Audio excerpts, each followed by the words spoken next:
और छिंदवाड़ा में cough syrup से 19 बच्चों की मौत के मामले में Tamil Nadu director of drug controller की जांच में एक बड़ा खुलासा हुआ है। दरअसल नॉन फार्मास्यूटिकल्स ग्रेड केमिकल से सिरप बनाया गया था और कंपनी ने 100 किलो प्रोपिलीन ग्लाइकोल खरीदा था, जिसका बिल भी नहीं मिला है। इसके साथ ही इस मामले में एमपी स्वास्थ्य विभाग की भी एक बड़ी लापरवाही उजागर हुई है। लगातार हो रही बच्चों की मौत के बावजूद भी 29 सितंबर को सैंपल कलेक्ट कर सरकारी रजिस्ट्री पोस्ट से भोपाल भेजे गए थे, जो 3 दिन में पहुंचे। स्वास्थ्य विभाग ने इसे इमरजेंसी नहीं माना और तब तक तमिलनाडु सरकार जांच कर सिरप को बैन कर चुकी थी।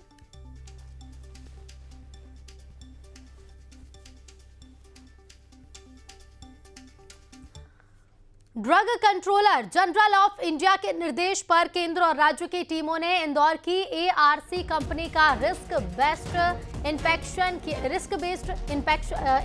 किया था, जिसकी अब रिपोर्ट सामने आई है। डीसीजीआई की रिपोर्ट में कंपनी में कई खामियों का जिक्र है, जिसमें गंदे पानी से सिरप बनाकर प्लास्टिक के डब्बों में रखने का खुलासा हुआ है। इसके बाद एआरसी कंपनी में सिरप का उत्पादन बंद कर दिया गया है।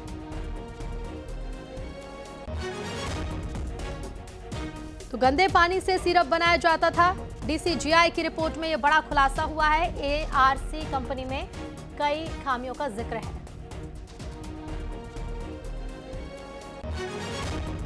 और हमारे सहयोगी मिथिलेश लाइव जुड़ गए हैं। मिथिलेश, इंस्पेक्शन हुआ था जिसकी रिपोर्ट सामने आ गई है, बड़े खुलासे इस रिपोर्ट में।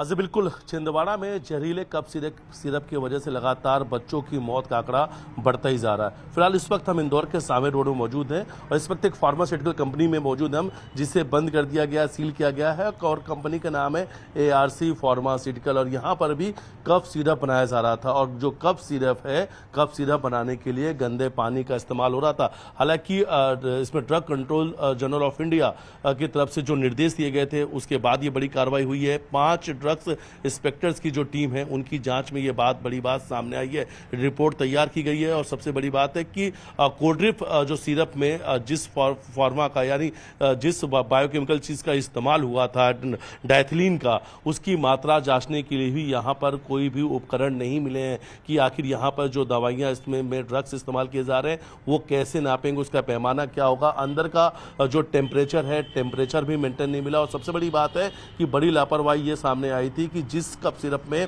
पानी का या जो दूसरी चीजों का इस्तेमाल किया जा रहा था, वो बहुत ही ज्यादा गंदे हालात मिले। और सबसे बड़ी बात है कि दवाइयों को फिल्टर करने के लिए, दवाइयों को छानने के लिए बदबू वाले कपड़े का इस्तेमाल किया जा रहा था और एक गंदे प्लास्टिक की बोतल में इन दवाइयों को पैक किया जा रहा था। फिलहाल इस वक्त ये तस्वीर हम आपको दिखा रहे हैं एआरसी की, एआरसी फार्मास्यूटिकल के। अगर ये जो तस्वीर में अगर आप देखेंगे तो इसमें ताला लगा हुआ है, कंपनी इस वक्त बंद है। जांच के बाद में ये बात सामने आई है और लगभग 89 पेज की, 89 पेजों की ये पूरी रिपोर्ट है और उस रिपोर्ट में इन सब बातों का जिक्र किया गया है। और सबसे बड़ी बात है, बड़ी हैरानी की बात है कि ये बेखौफ फार्मास्यूटिकल जो कुछ कंपनियां हैं, कुछ ऐसे फर्म हैं जो लगातार जो कफ सिरप है उसको अभी भी बना रहे हैं और जिसमें जहरीले जो ड्रग्स हैं उसका इस्तेमाल कर रहे हैं। और सबसे बड़ी बात, ये तस्वीर दिखा रहे हैं, कुछ इसमें आपको कर्मचारियां भी नजर आएंगे जो यहाँ पे काम करते हैं। हालांकि गेट पे बाहर ताला लगा हुआ है, अंदर भी वो तस्वीर हमने दिखाई है कि कंपनी को बंद कर दिया गया है।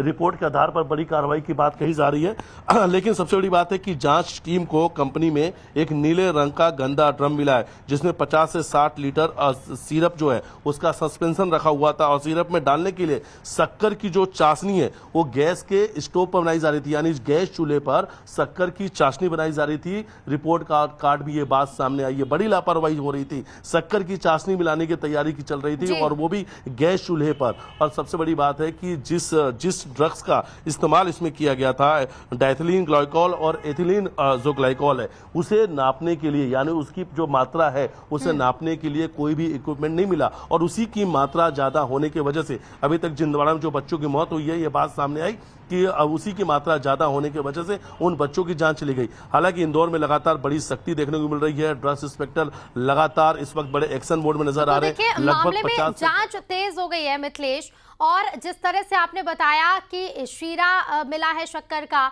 इस तरह से मिलावट की जा रही थी। अब देखना होगा क्या कुछ कार्रवाई आने वाले समय में की जाती है। फिलहाल शुक्रिया आपका जानकारी के लिए। और इधर खंडवा में जब्त होने से पहले प्रतिबंधित कफ सिरप रेस्पी फ्रेश टीआर मरीजों तक पहुंच गया और उसकी खपत भी हो गई। रेस्पी फ्रेश टीआर सिरप की 16 बोतलों में से 13 बोतल बोरगांव बुजुर्ग में और पंधाना में 3 बोतल की खपत हुई।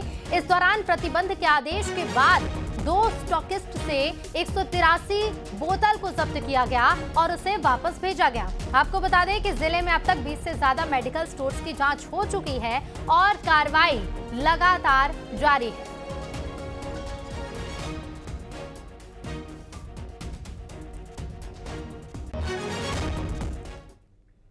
और इधर बैतूल की बात करेंगे। बैतूल में 1.5 साल की बच्ची को एहतियात के तौर पर जिला अस्पताल के आईसीयू में भर्ती किया गया है। आमला ब्लॉक में जमदेही कला गांव में रहने वाली बच्ची का सर्दी खांसी के बाद डॉक्टर प्रवीण सोनी ने इलाज किया था।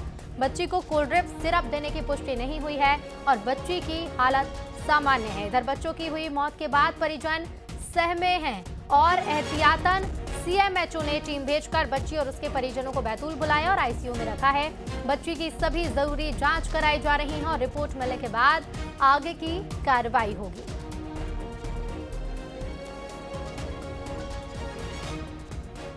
और फोन लाइन पर रिशु जुड़ गए हैं। रिशु, 1.5 साल की बच्ची को जिला अस्पताल के आईसीयू में भर्ती किया गया था, क्या पूरा मामला है, ये क्या जानकारी?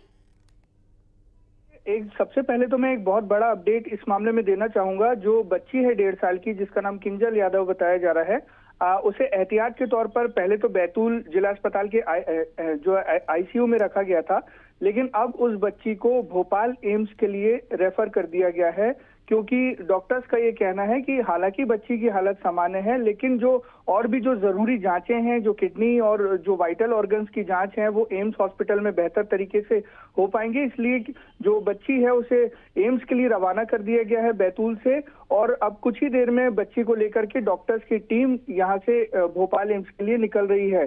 जो बच्ची है वो बोरदेही गांव है जो बैतूल का आमला ब्लॉक में आता है, ये वहाँ के जमदेही कला गांव की ये बच्ची रहने वाली है। इसे सर्दी बुखार की शिकायत हुई थी, जिसके बाद परिजन उसे डॉक्टर प्रवीण सोनी के यहाँ लेकर गए थे। हालांकि उसके जो प्रिस्क्रिप्शन है उसमें कहीं पर भी कोल्ड्रिप सिरप की बात सामने अब तक नहीं आई है।